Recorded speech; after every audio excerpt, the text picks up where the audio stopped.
Daytona Beach is well known for its miles of beautiful beaches, restaurant on the pier, and banner towing planes. But what inhabits the area just beyond the shores may come as a surprise. Most people are familiar with the famous Daytona Beach with the miles and miles of beaches, high-rise buildings that dot its shores, and iconic restaurant out on a pier. But what about the inhabitants that live off the shores and under the water?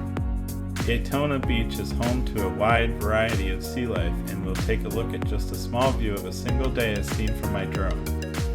Here we have the manatee, or as my wife likes to call it, the swimming potato.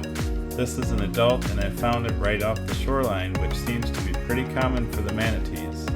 They often frighten swimmers as they come in so shallow and have a formidable size. Not to worry though, manatees are herbivores and dine only on seagrasses and other aquatic plants.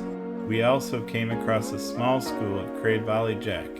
These fish are abundant up and down the east coast of Florida, and I come across at least one or two schools of them every couple of outings. The Crayvee Jack is a predatory fish and consumes a variety of feeder fish and occasionally some prawns, shrimps, crabs, and mollusks might also be on their menu. Another animal we came across off the shores of Daytona Beach is the spinner dolphin. The spinner dolphin is one of the most abundant and varied marine mammals in existence.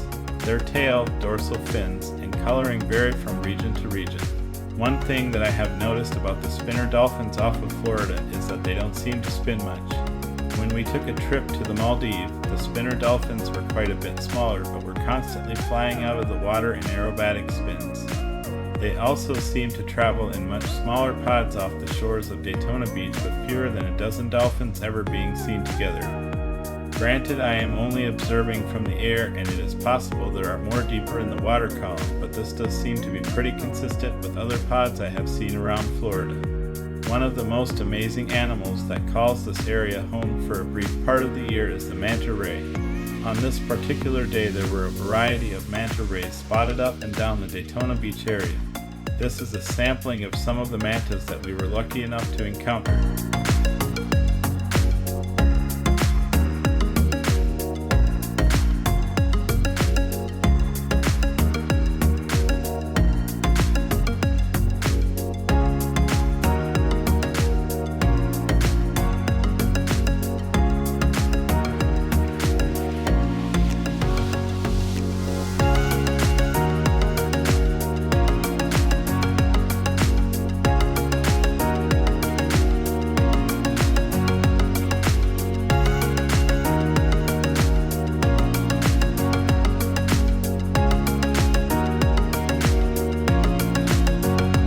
There were some encounters with anglers that were trying to attract cobia from under or around these gigantic rays.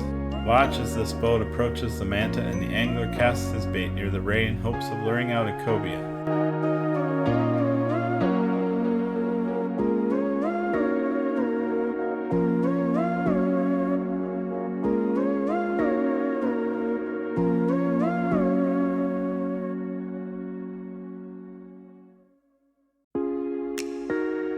There were also some close calls with boats that were possibly unaware that they were in the area, like this brief encounter. Fortunately, the manta was unaffected and continued on its way.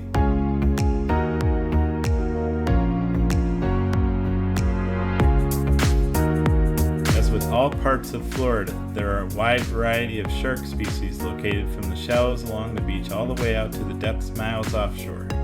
We were lucky enough to spot these sharks on this visit. One thing that I have found challenging is trying to identify many sharks from aerial footage. There are so many shark species that look very similar except for small nuances. For example, the spinner shark and the blacktip sharks are built very similar, with the only discernible difference being the black tips ironically on the anal fins of the adult spinner sharks and not on the blacktip sharks. Speaking of, here is a blacktip shark now, or is it a spinner shark? What visit to Daytona would be complete without a visit from one of the iconic banner towing planes? This particular aircraft really wanted us to stop in and eat at Riptide, which is a restaurant located right along the shores. I don't think I have ever visited the beaches here without seeing at least one banner plane.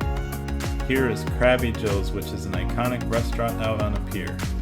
They are still currently closed but working towards reopening as soon as possible. I will leave a link in the description to their website if you are interested in additional information on how their rebuilding project is going. Since we really weren't in season at the time of this video, the beaches really weren't crowded at all and we had no problems finding parking at this park just off beach. As you can see, many of the houses are still working on recovery efforts from Hurricane Ian. There is still a lot of work to be done, but the community is working hard to recover. At one spot that we set up, we were in front of a house that seemed pretty heavily damaged but was rebuilding and was also in the early stages of a steel-enforced seawall. It seemed like they had a long road ahead of them but were working hard to recover. As a part of the community recovery, we often saw these trucks driving up and down the beach delivering sand to help shore up the beaches and make them ready for the summer. Let's take a few minutes to enjoy some additional uninterrupted scenes of some of the amazing sights Daytona Beach had to offer on this day.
Thank you for joining us on another great adventure.